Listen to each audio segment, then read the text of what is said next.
Hey guys, what's up? Steven here, and we're back to another Roblox tutorial.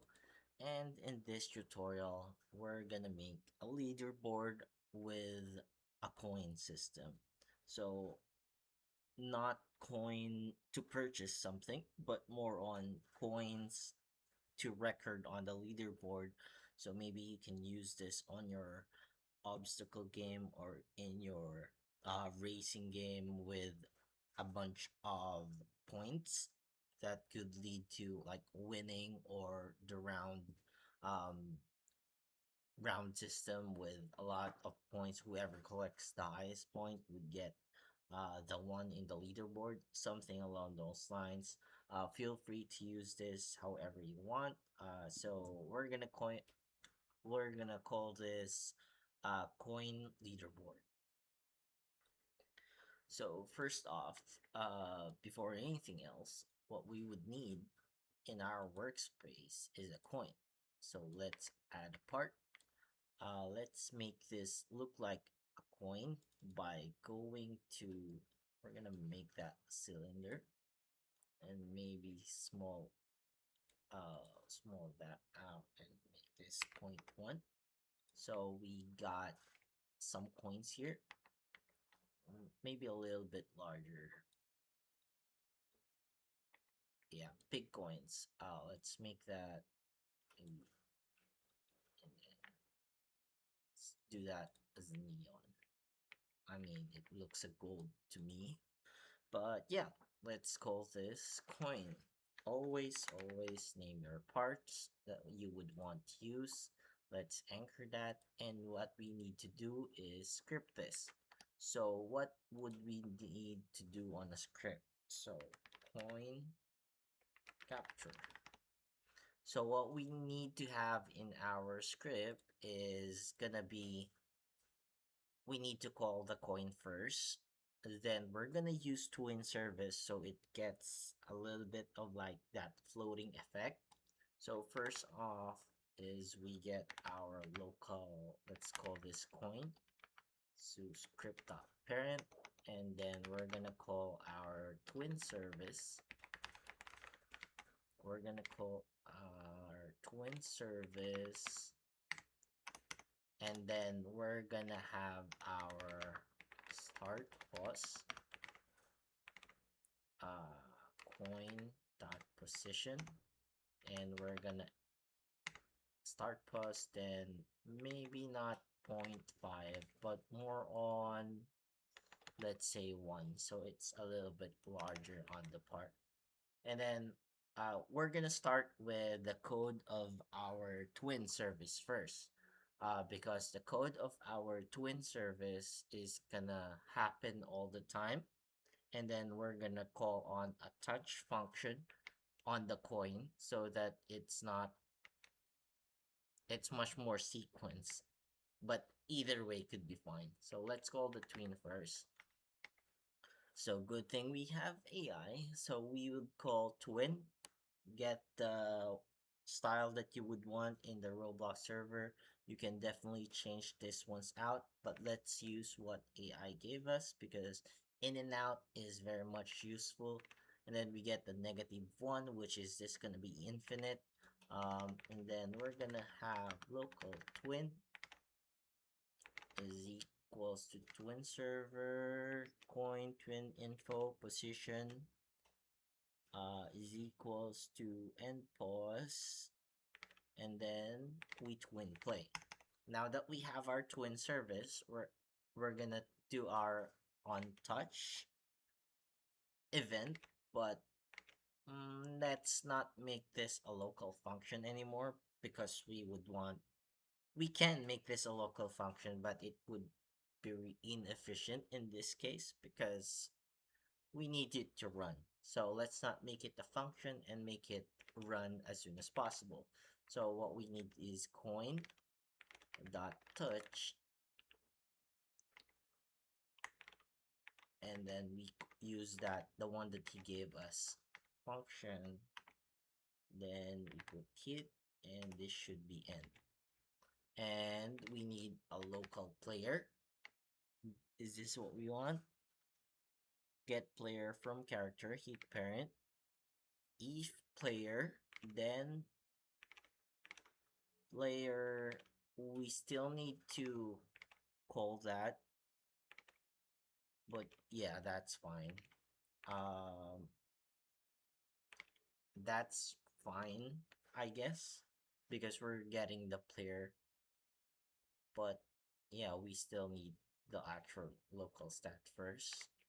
Uh, we're gonna call this not leader stats, but more on stats, and then let's just call this. Actually, we're gonna create the leader stats later on, but let's use that local coins. Up, we're gonna name that stats.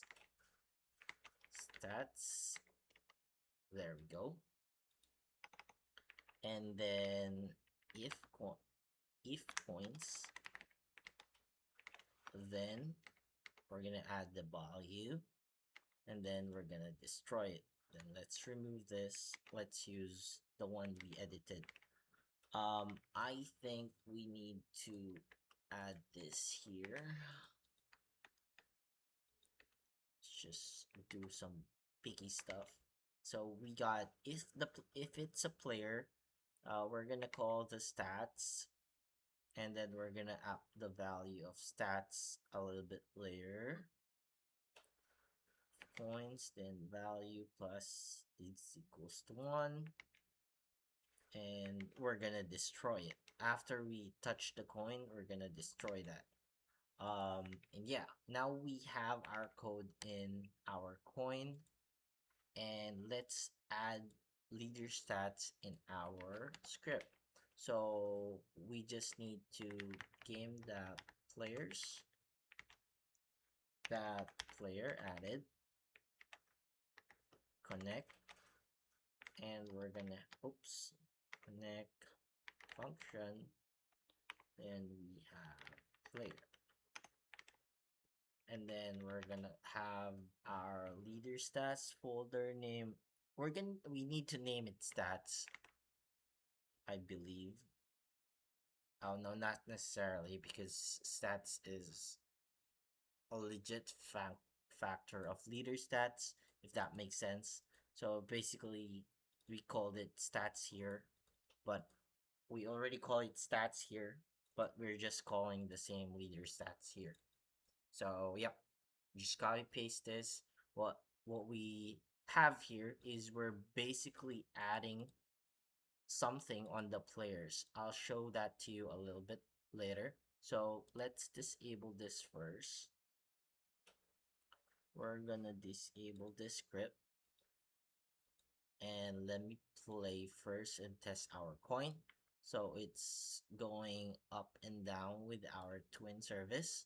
So we're gonna duplicate that and press many coins there. So as you see, we don't have some stats there, but supposedly you would have some stats here. Oh yeah, I disabled the script. So yeah, before that, so this is like the default, right? So if I enable this, you'd see what we're talking about. So if I enable that, you would see that there's gonna be an additional folder on my end which has a coin. So let's get back to our server script. So we're gonna name this leader stats, and then we added an instance of a folder. If you notice, go back in the if you want to go back on the video, we added a folder. We named it leader stats, and under leader stats, we added the int value, and we named it coins. And this is the part where we would want to add the coins here. So let's do that. So let's duplicate this. Let's duplicate this. So we have, let's go to 5. And then let's play this. So initially, now you have coins there because you have an additional function, and you have some shiny gold coins here. If I get that, I get +1, get that, get +2, get that +3, get that +5. And now that's how you have a coin system. And how would you edit this code? You can edit this code by actually giving out initial value of the coin, like giving coins to actual players first when they played out, or you can just edit the first one to have 10, edit the other one to not the first one but that one, whichever range of motion that it does that have. So let's add this to maybe 2. Now we once we play, we would notice that others would have value of 10, 5, and 2, and the others have 1. So that's how you would edit this. So yep, if you're new to our channel, we do tutorials every day. And if you learn something in this video, press the like button. And if you're looking towards tutorial that you haven't seen in our videos, comment down below what those tutorials would you want us to do so that we can have a talk. We also make games. If you prefer, chat with us and let us know. We can help with the games. And yeah, follow and subscribe to our channel. Catch you all in another video. Bye bye.